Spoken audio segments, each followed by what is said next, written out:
कोणते संपादक तुरुंगात गेले तेही माहिती. मी स्वतः तुरुंगात राहिलेला संपादक आहे. कोणते संपादक मूल्यांसाठी तुरुंगात गेले आणि कोणते संपादक आणि पत्रकार पैशासाठी विकले गेले यांची यादी सांगता येईल ना जाहीरपणे.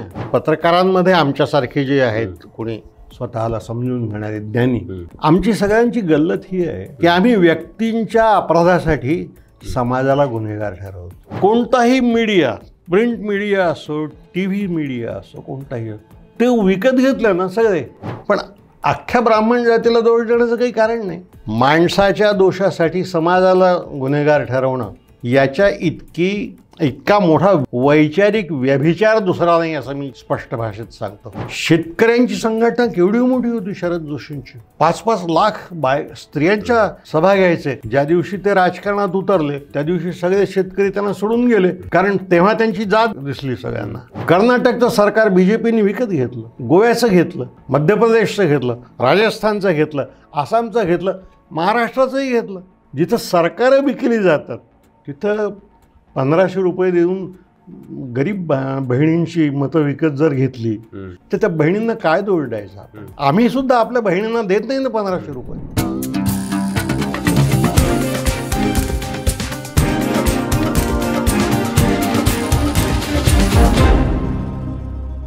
नमस्कार, मी रोहित हरीफ द पॉलिटिक्समध्ये तुमच्या सगळ्यांचं स्वागत आहे. महाराष्ट्र हा ज्या राजकीय कालखंडातून आत्ता जातोय तो कदाचित महाराष्ट्राच्या राजकारणाचा स्थित्यंतराचा काळ असावा. कारण की महाराष्ट्रातलं परंपरागत जे राजकारण आहे, जे विचारावर आधारित होतं, ते कुठंतरी मागं पडून महाराष्ट्रातलं राजकारण हे सोयीचं झालेलं आहे. पक्ष विरहित राजकारण पुढे जात असताना त्यात विचारसरणीला काही स्थान उरलेलं नाही असं चित्र आत्ता तरी दिसतंय. महाराष्ट्रातलं राजकारण फक्त निवडणुकांपुरतं मर्यादित राहिलेलं आहे का? महाराष्ट्राच्या राजकारणातनं पक्ष आणि विचार या दोन्ही गोष्टी कालबाह्य झाल्या आहेत का? महाराष्ट्रात जातीयवाद का फोफावतोय? हा जातीयवाद संपणार आहे का? आणि या सगळ्या घटकांचा जर का विचार केला, व्यापक विचार केला, तर महाराष्ट्र हा खरंच पुरोगामी आहे का? त्याचं पुरोगामी महाराष्ट्र हे केवळ एक मिथ आहे? या सगळ्या प्रश्नांची उत्तरं देण्यासाठी आपल्यासोबत आज आहेत महाराष्ट्रातलं ज्येष्ठ व्यक्तिमत्व, पत्रकार, साहित्यिक आणि महाराष्ट्राच्या राजकीय सामाजिक स्थितीवर परखड भाष्य करणारे विचारवंत सुरेश द्वादशीवार सर. सर, तुमचं खूप खूप स्वागत आहे द पॉलिटिक्समध्ये. खरं तर मी तुमच्या सुरुवातीला आभार मानतो, कारण की खूप कमी वेळेत तुम्ही आम्हाला वेळ दिला आणि तुम्ही पॉलिटिक्स या चॅनलवरती आलात, त्याबद्दल खूप खूप आभार. आपण विषयाला सुरुवात करूया. अर्थात महाराष्ट्राचं राजकारण हा विषय आहे आणि जर का आपण बघितलं तर महाराष्ट्राचं राजकारण जर का आत्ताच्या घडीला बघितलं आणि त्याचा इतिहासाचा धांडोळा जर का आपण घेतला तर असं आपल्याला दिसतं की महाराष्ट्राचं राजकारण म्हणजे महाराष्ट्र ही जी भूमी आहे त्यामध्ये डावे उजवे हे सगळे विचार जन्माला आले. म्हणजे महाराष्ट्रात काँग्रेसची देखील स्थापना झाली, संघाची देखील स्थापना महाराष्ट्रातच झाली, डावी चळवळ, डावा विचार देखील महाराष्ट्रातच रुजला. असं असताना महाराष्ट्राचं राजकारण आत्ताचं बघितलं तर महाराष्ट्राच्या राजकारणातनं राजकीय विचार हा संपला आहे का? महाराष्ट्राच्या राजकीय विचाराची सुरुवात स्वातंत्र्याच्या चळवळीत होतं आणि स्वातंत्र्याच्या चळवळीतले 3ही प्रवाह हे महाराष्ट्रातले होते. मवाळांचा प्रवाह महाराष्ट्रातला होता, त्याचे नामदार गोखले नेते होते. जहालांचा नेता लोकमान्य टिळक होता, तोही महाराष्ट्राचा होता. आणि क्रांतिकारकांचं नेतृत्व महाराष्ट्रातल्या, बाहेरच्या नाही, महाराष्ट्राच्या बाहेरचे क्रांतिकारक वेगळे आहेत. महाराष्ट्रातल्या क्रांतिकारकांचा नेता सावरकर. म्हणजे 3ही प्रवाहांचे नेते मराठी होते, पुणेकर होते त्यातून, आणि ते या देशाच्या स्वातंत्र्याच्या चळवळीचं नेतृत्व करत आले. ही चळवळ मवाळांच्या हातून जहालांच्या हाती गेली आणि जहालांच्या हातून पुढे गांधींच्या हाती गेली. जोपर्यंत गोखले होते तोपर्यंत गोखले हे इंग्रजांचं राज्य वरदान आहे असं म्हणणारे होते. गोखल्यांची जी सर्वंट्स ऑफ इंडिया सोसायटी होती तिचं सदस्यत्व मी स्वीकारावं म्हणून गांधींनी अर्ज केला होता, पण गोखल्यांचा पाठिंबा असतानासुद्धा सर्वंट्स ऑफ इंडिया सोसायटीच्या वर्किंग कमिटीने तो नाकारला, कारण गांधी इंग्रजांच्या विरोधात आहे, गोखले इंग्रजांच्या बाजूनं होते. त्यामुळं गोखले गांधींपासून दूर झाले इथे एक ठिकाणी वैचारिकच मुद्दा म्हणून सांगितला पाहिजे. गोखले वरदान म्हणणारे आहेत इंग्रजात. ज्या दिवशी जालियनवाला बाग झालं त्या दिवशी गांधी म्हणाले हे राज्य ईश्वराचं नाही, हे सैतानांचं राज्य आहे. त्या ठिकाणी गांधी आणि गोखले यांचं नातं संपलं आणि गांधी टिळकांच्या बाजूकडे झुकले. चंपारणच्या सत्याग्रहानंतर आणि जालियनवाला बागेच्या नंतर काँग्रेसवाले पक्षानंच पर्टिक्युलरली जालियनवाला बागेच्या एकूण घटनांची नोंदणी करण्याची जबाबदारी मोतीलाल नेहरूंवर सोपवली. पण मोतीलालजींना वेळ नसल्यामुळे त्यांनी ती गांधीजींकडे दिली. तेव्हा गांधी 1 महिना अमृतसरला होते आणि त्यांनी जवाहरलालच्या मदतीनं तो अहवाल पूर्ण केला. आता या काळामध्ये गांधी चंपारण आणि पुढे जालियनवाला बागेनंतर गांधी जवळजवळ राजकारणाच्या वैचारिक राजकारणाच्या संदर्भात टिळकांच्या बाजूनं राहिले. पण निशस्त्र राजकारणाच्या बाजूनं ते बाजू घेतली की ते गोखल्यांच्या बाजूने राहिले. गांधी गोखले म्हणजे निशस्त्र म्हणजे गोखले होते आणि सत्याग्रह म्हणजे लोकमान्य टिळक होते. लोकमान्य असंतोषाचे जनक होते. गांधीजींनी तो असंतोष जो आहे तो सत्याग्रहात बदलून रस्त्यावरच आणला. हा तसा मूळचा इतिहास आहे. मार्क्सवादी फार उशिरा जन्माला आले, त्यानंतरच्या काळात जन्माला आले. संघाची स्थापना 1925मध्येच झाली. हिंदुत्ववाद 1906मध्ये जन्माला आला आणि हिंदुत्ववाद हा मुस्लिम जातीयवादाची प्रतिक्रिया म्हणून जन्माला आला हे लक्षात घेतलं पाहिजे. 1906 साली मुस्लिम लीग जन्माला आली आणि त्याच वर्षी तिची प्रतिक्रिया म्हणून हिंदुत्ववादी हिंदू महासभा जन्माला आली. इथं एक गोष्ट सांगितली पाहिजे की हिंदू महासभा हा पक्ष एकेकाळी काँग्रेस पक्षाची उपशाखा म्हणून काम करणारा होता. म्हणजे जसा समाजवादी पक्ष आहे हा काँग्रेस समाजवादी म्हणून काँग्रेसमध्येच काम करत होता, तसं हिंदू महासभा किंवा हिंदू सभा ही सुद्धा काँग्रेसचा भाग म्हणूनच काम करत होती. इतकं की काँग्रेसचं अधिवेशन ज्या मंडपात व्हायचं त्या मंडपातच नंतर हिंदू महासभेचं अध्यक्ष संमेलन व्हायचं आणि पुष्कळदा तर काँग्रेसचा अध्यक्ष हाच हिंदू महासभेचा अध्यक्ष असायचा, लाला लजपत राय. हे त्यातलं एक प्रमुख उदाहरण आहे. हे असं झालेलं आहे. त्यामुळं आपल्या देशाच्या महाराष्ट्राच्या राजकारणाची तशी सुरुवात स्वातंत्र्याच्या चळवळीतून झाली. मार्क्सवाद समाजवाद ही त्यानंतरची उत्पत्ती आहे, त्यानंतरची उत्पत्ती आहे. आता काँग्रेसच्या हातात देशाचं नेतृत्व होतं. ते लोकमान्य टिळकांनी जाहीरपणे सांगितलं होतं की माझ्यानंतर या देशाचं नेतृत्व गांधी करील. पण टिळकांचे अनुयायी सुद्धा गांधींच्या मागे गेले नाहीत. त्यांनी प्रतियोगी सहकारिता पक्ष स्थापन केला.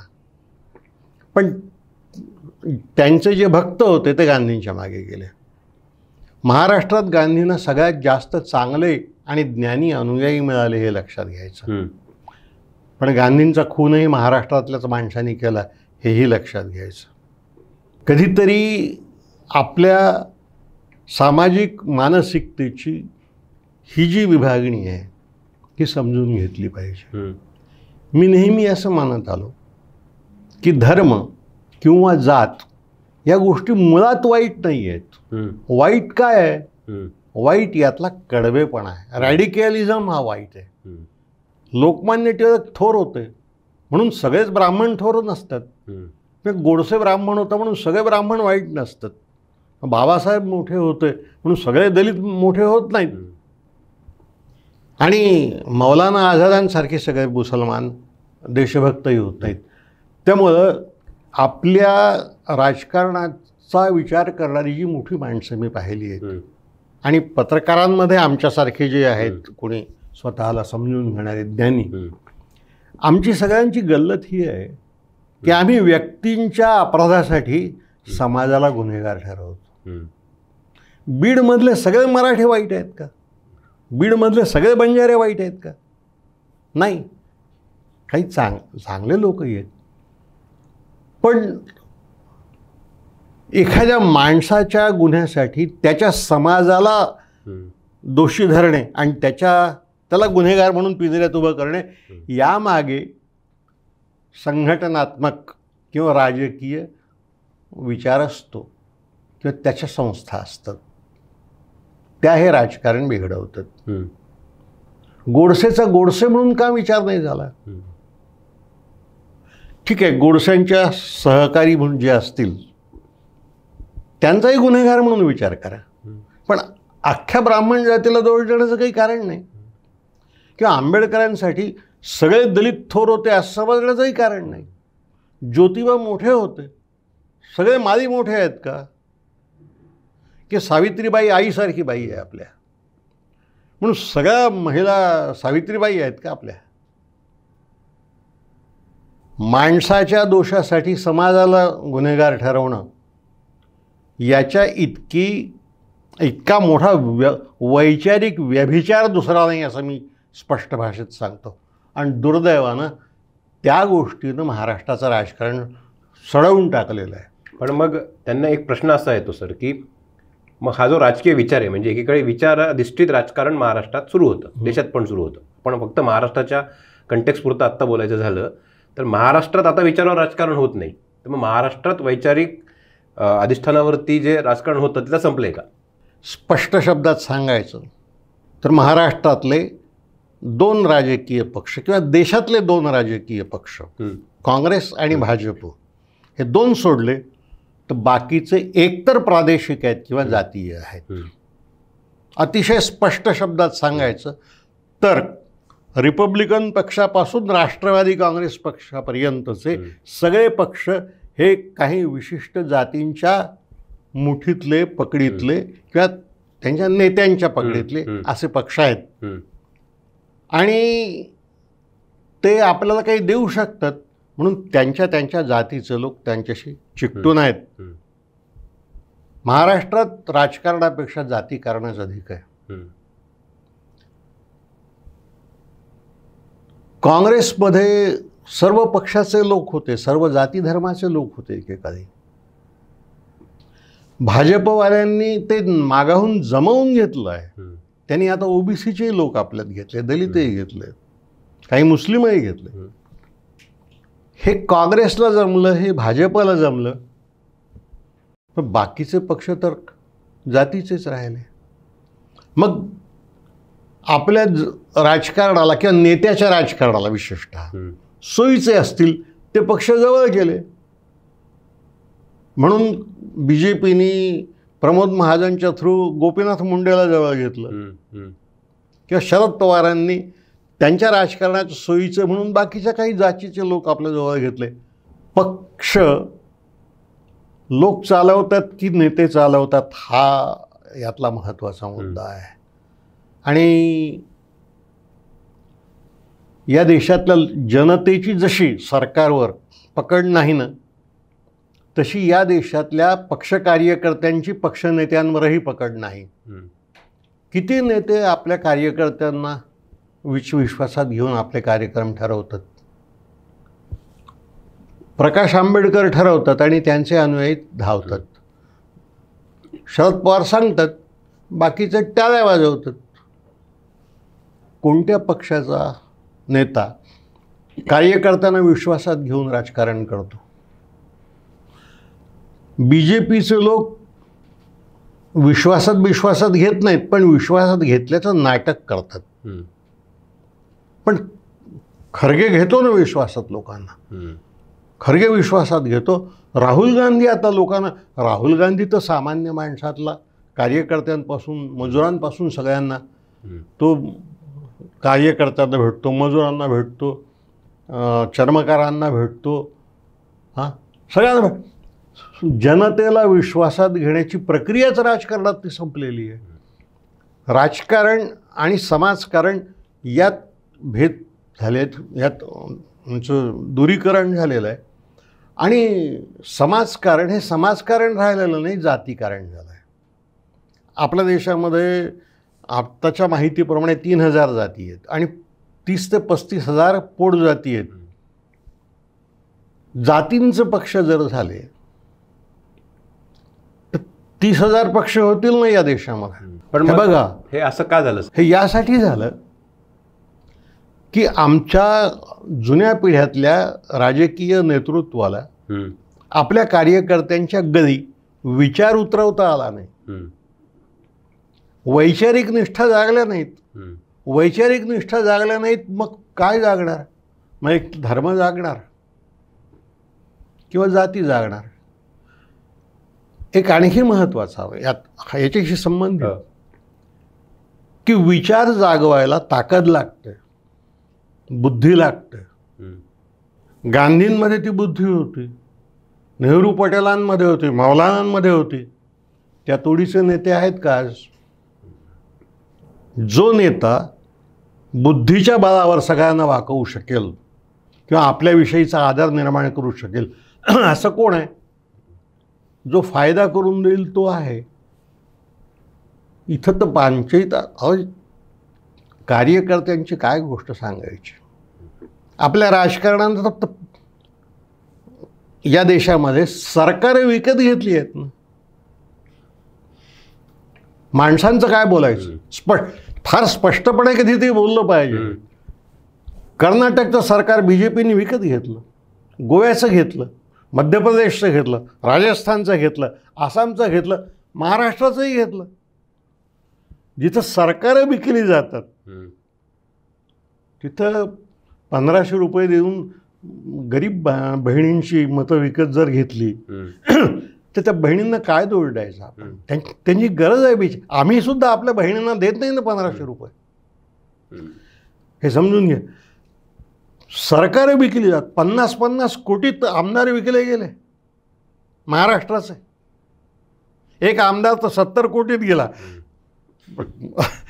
कशाला नावं घ्यायची? आपल्या इथं भानगड अशी झालेली आहे की वैचारिकता संपल्याचा एक परिणाम आपण धर्मकारणावर, आणि धर्मकारणही फारसं सर्व समावेशक होत नाही म्हणून जाती कारणावर उतरलो. आता जाती कारणावर पोट जाती कारणावर उतरलो. मग आम्ही संकेत निवडले. मग BJPने प्रभुरामचंद्रालाच आपल्या पक्षात घेतलं. लालू प्रसाद यादव म्हणतो की राम आमचा नाही आहे, आमचा श्रीकृष्ण आहे, कारण तो यादव होता. आता काहींनी शिवाजी विकत घेतला, काही ज्योतिबा विकत घेतील. आमच्या आदिवासींनी पेरसापेन बाबा विकत घेतला. जिथं ज्या समाजामध्ये देवांना जाती चिकटवल्या जातात, पशुपक्ष्यांना जाती चिकटवल्या जातात. भारद्वाज हा पक्षी ब्राह्मण, कावळा कोण तर दलित, चिमणी कोण तर विदुर. अरे हा काय प्रकार आहे? आम्ही आमचा जातीयवाद ईश्वरांना लावला, पशुपक्ष्यांना लावला, झाडांना लावला. ही झाडं पवित्र, ती निकृष्ट. हा काय प्रकार आहे? सर, यातनं म्हणजे हा विचारसरणीचा जो विषय आहे तो जर का आपण अजून पुढे घेऊन गेलो तर एक महाराष्ट्राच्या राजकारणाशी निगडीत विषय येतो, तो म्हणजे इथल्या चळवळी. महाराष्ट्र ही चळवळींची भूमी आहे. इथं अनेक चळवळी उदयाला आल्या, त्यांनी समाजात स्थित्यंतरं घडली. मग त्या राजकीय चळवळी असो, सामाजिक असो, आर्थिक चळवळी असो किंवा वैचारिक चळवळी असो.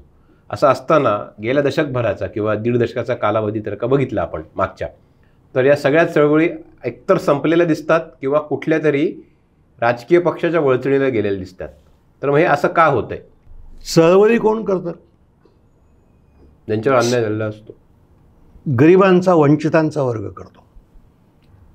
वंचितांचे वर्ग आपल्या आर्थिक मागण्या सोडून जातीय हितसंबंधांकडे जर वळले तर कसल्या चळवळी राहतील? मुंबई पुण्यात एकेकाळी कम्युनिस्ट पक्ष होता ना चळवळी करत, कुठे गेला तो? शेतकऱ्यांची संघटना केवढी मोठी होती शरद जोशींची. 5-5 लाख स्त्रियांच्या सभा घ्यायचे. ज्या दिवशी ते राजकारणात उतरले त्या दिवशी सगळे शेतकरी त्यांना सोडून गेले. कारण तेव्हा त्यांची जात दिसली सगळ्यांना. जोपर्यंत ते शेतमालाला भाव मागतात तोपर्यंत शेतकरी त्यांच्यासोबत, जेव्हा ते त्यांना मतं मागतात शेतकऱ्यांना सामर्थ्यवान बनवण्यासाठी, तेव्हा शेतकरी त्यांना सोडून जातात. ही आपली सामाजिक मानसिकता ही आपण कधीतरी समजून घेतली पाहिजे. इथं पुण्याचं म्हणून एक उदाहरण सांगतो.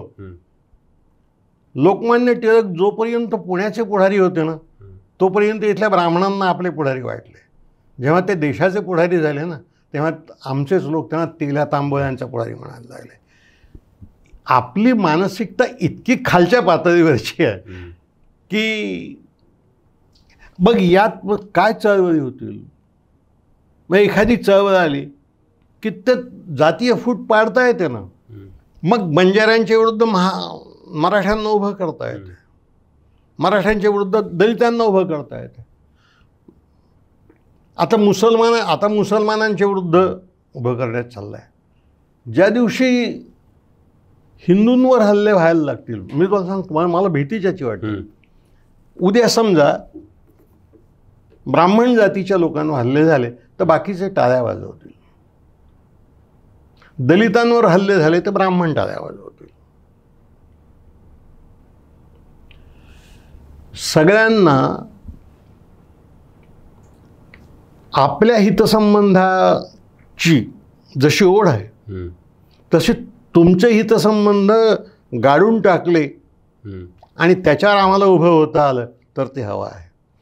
मला खूपदा अलीकडे असं वाटतं की आमच्याकडे धर्मप्रेम नाही, धर्मद्वेष आहे.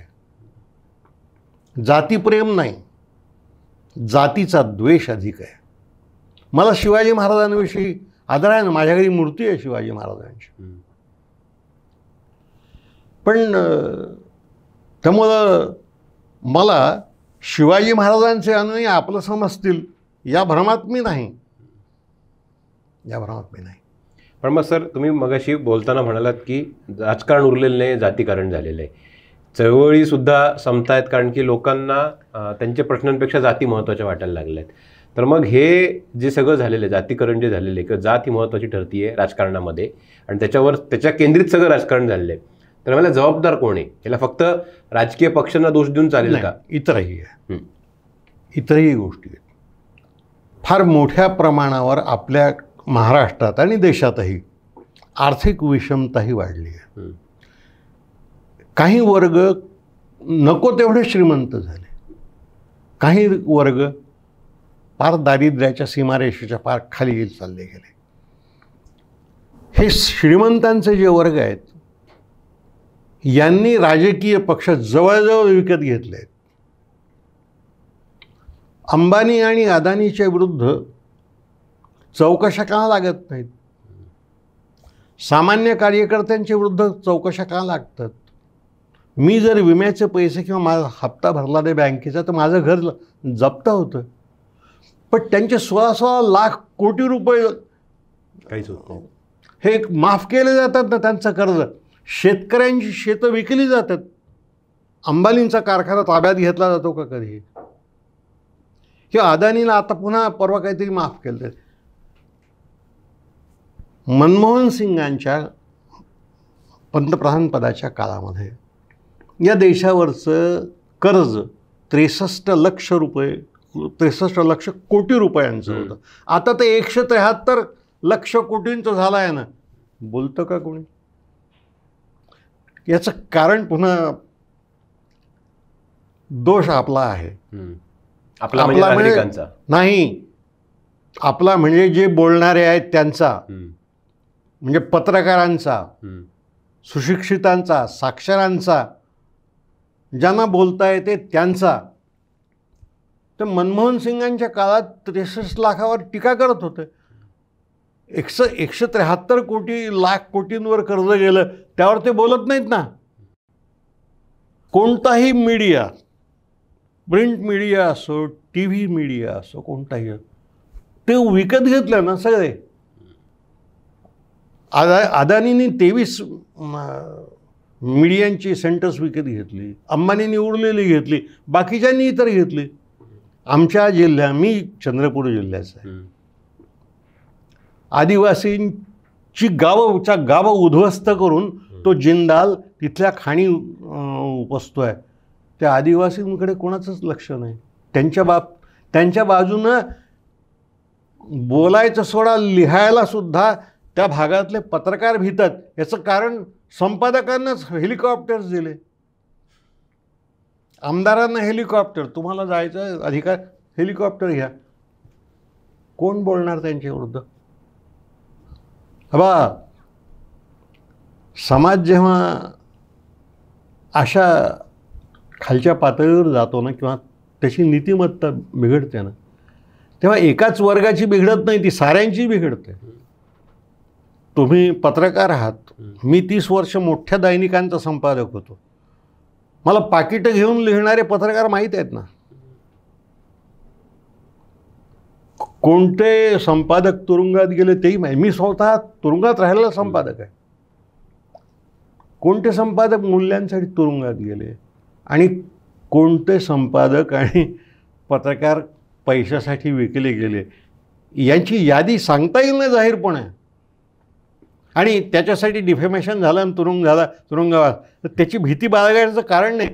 अरे गांधी जर 13 वर्ष तुरुंगात राहू शकतो, नेहरू तुरुंगात 10 वर्ष राहू शकतो, मौलाना 11 वर्ष राहू शकतात, वल्लभभाई 13 वर्ष राहू शकतात, का नाही राहायचं? बरं ते काही लहान झाली नाहीत माणसं, मोठी झाली ना.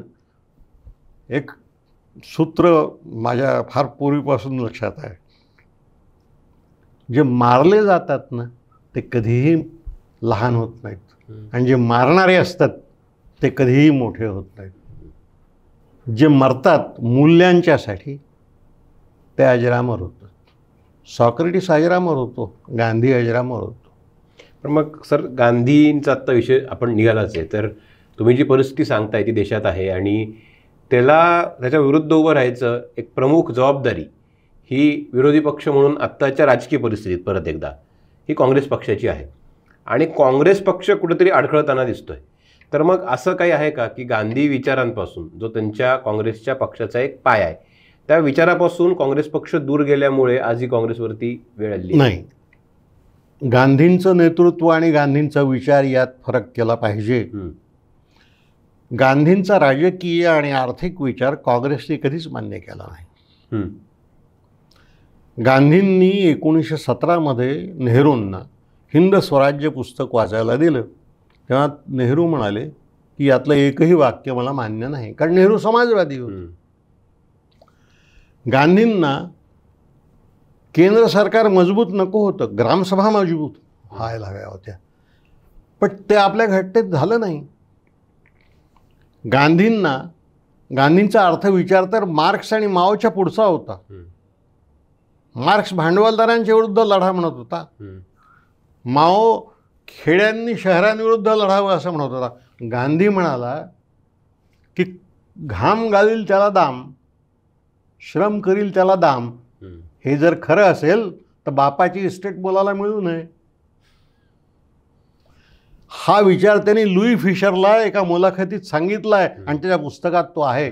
बापाची इस्टेट बोलायला मिळू नये असं म्हटलं की एका पिढीत समाजवाद येतो ना, एका पिढीत आर्थिक समता येते, पण ही तर काँग्रेसवाल्यांनाही मान्य नव्हती. तेव्हा गांधींचं नेतृत्व मान्य, पण नेहरू समाजवादी, वल्लभभाई शेती आणि औद्योगिक याचा राजकारणाचे पुरस्कर्ते, राजाजी खुल्या अर्थव्यवस्थेचे पुरस्कर्ते, हे नेते यांच्या विचारसरणी वेगळ्या होत्या, पण गांधी बाप होता नेतृत्वात, त्याच्या विरुद्ध जाण्याची कोणाची ताकद नव्हती. काल माझ्या भाषणात मी एक मुद्दा सांगितला. सुभाषबाबूंना नेहरूंनी एक पत्र लिहिलं. सुभाषबाबू नेहरूंपेक्षा 9 वर्षांनी लहान होते. त्यांनी सुभाषला असं लिहिलं की कोणाच्याही विरुद्ध जा, कोणापासूनही दूर जा, पण गांधीपासून दूर जाऊ नको, कारण हा देश जेवढा त्याला समजला तेवढा कोणालाही समजला नाही.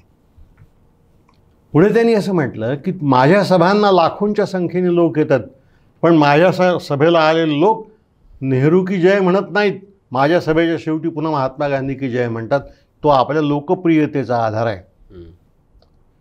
गांधी या सगळ्यांचं नेतृत्व जे करत होता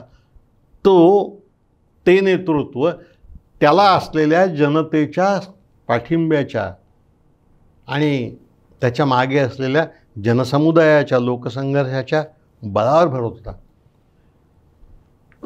हे जे सगळे नेते आहेत यांनी गांधींसोबत त्याग केला आहे, पण पुढे हे सत्तेत आले आणि मग यांचा लोकसंघर्षाशी जनतेच्या चळवळींशी संबंध संपला. संघासारख्या संघटना ज्या आहेत या धर्माच्या नावावरच उभ्या राहिल्या. यांनी स्वातंत्र्याच्या चळवळीत कधीही भाग घेतला नाही. एक मगाशी मी म्हटलं, विचार समजवून द्यायला वेळ लागतो, धर्म समजून द्यायला काहीच वेळ लागत नाही. जात समजून द्यायला वेळ, म्हणून त्या भराभरा वाढल्या. मला पुढचा प्रश्न हाच घ्यायचा आहे की एकीकडे आपण काँग्रेसबद्दल बोलतोय की गांधी विचारांपासून काँग्रेस आत्ताच्या घडीला दूर गेला, त्यामुळे कदाचित त्यांचे जे काय अडखळत राजकारणात त्यांची जो वाटचाल सुरू आहे ते सुरू आहे. पण दुसरीकडे जे काही भारतीय किंवा महाराष्ट्रातलं समाजमन दिसतंय ते कुठंतरी हिंदुत्ववादाकडे झुकलंय असं वाटतं का? म्हणजे त्यांना तो हिंदुत्वाचा विचार प्रिय होतोय. हिंदुत्वाचा विचार एका बाजूला प्रिय होत असताना आपण पाहतो, पण त्याचवेळी या विचारावर टीका करणाऱ्यांचा वर्गही हिंदूंचाच आहे. पण तो कमी आहे, छोटा आहे. हे वा, आरंभी ज्या चळवळी असतात त्या लहानच असतात, तोही हिंदूंचाच वर्ग आहे. कधीतरी लक्षात घ्या तुम्ही, या देशातले कम्युनिस्ट हिंदू आहेत की नाही, समाजवादी हिंदू आहेत की नाही. या देशातला कोणता पक्ष आहे की जो हिंदू नाही? लालू प्रसादांचा हिंदू आहे, मुलायम सिंगांचा पक्ष हिंदू आहे, मायावतींचा पक्ष हिंदू आहे, कांशीराम हिंदू होते. त्यामुळं हिंदूंचाही विचार करताना किंवा मुसलमानांचाही विचार करताना दोन गोष्टी लक्षात घ्यायच्या. एक, त्यातले रॅडिकल्स कडवे आणि दुसरे उदारमतवादी. हे सर्व धर्मांमध्ये आणि जातीवर आहे. मौलाना आझाद अखंड राष्ट्रवादी होतं. मौलानांचं म्हणणं असं होतं की कुराण सर्व धर्म समभाव शिकवतं, पण बाकीचे मुसलमान म्हणायचे कुराण जिहाद सुचव. ते जिहादवाल्यांकडे जास्तीचे लोक गेले.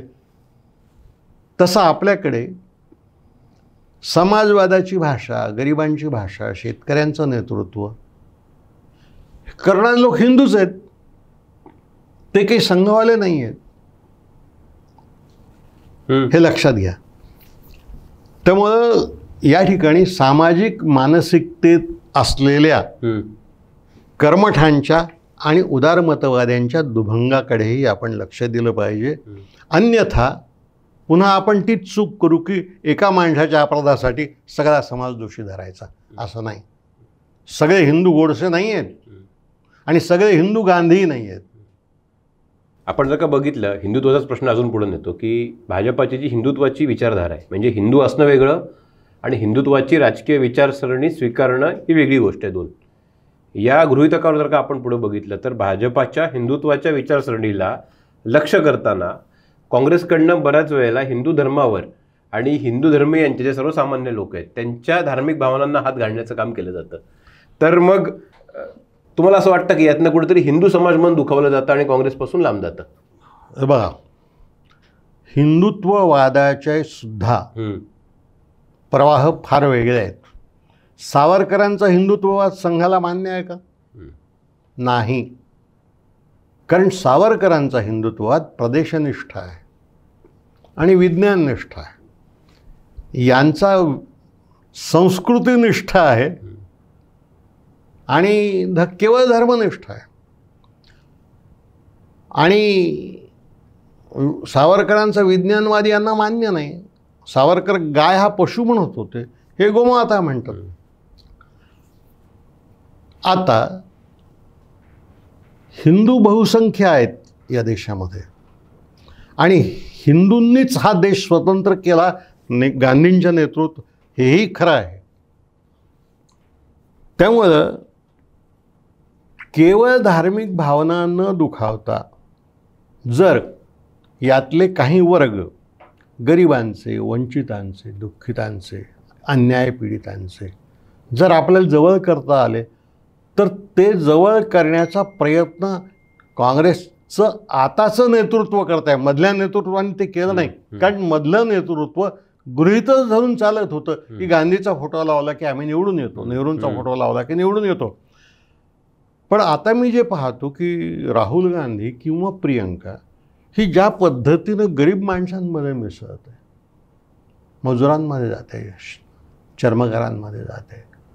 आता ते परवा गँगमन्ससोबत त्याचा फोटो होता, रेल्वेतल्या हमालांसोबत तो बोलत होता, तो जोडे शिवत होता. हे जोडे शिवणे हे प्रकार गांधीसुद्धा जोहान्सबर्गच्या तुरुंगात चपला शिवत होते. हे ठीक आहे, तुम्ही येत नाही का आमच्यासोबत, मग आम्ही अन्यायपीडितांमध्ये जातो. आणि हे अन्यायपीडित हिंदूच आहेत आणि कोणाकडून अन्यायपीडित झाले तर पुन्हा हिंदूंकडून अन्यायपीडित झालेले आहेत. तर अन्याय करणाऱ्या हिंदूंच्या विरोधात अन्यायपीडित हिंदूंच्या बाजूने जाणे ही जर कोणाची दिशा असेल आणि कुणी या दिशेनं प्रयत्न सुरू केले असतील तर आपण एवढंच म्हणू शकतो की अद्याप त्याला बल आलेलं नाही. पण त्याला मी नाव ठेवत नाही. कुणीतरी हे केलं पाहिजे आणि हे यासाठी केलं पाहिजे की धर्म मोठा व्हावा म्हणून नाही. मला धर्म जात वगैरे यात नाही. हा देश मोठा व्हावा म्हणून झाला पाहिजे. धन्यवाद सर, तुम्ही वेळ दिला आणि आपल्याला एका चांगल्या विषयावर चर्चा आज करता आली. पॉलिटिक्सच्या प्रेक्षकांना विनंती आहे की तुम्ही जर का हा व्हिडिओ बघत असाल तर तुमच्या प्रतिक्रिया या कमेंट बॉक्समध्ये जरूर नोंदवा आणि द पॉलिटिक्स हे चॅनल सबस्क्राईब करायला विसरू नका. धन्यवाद.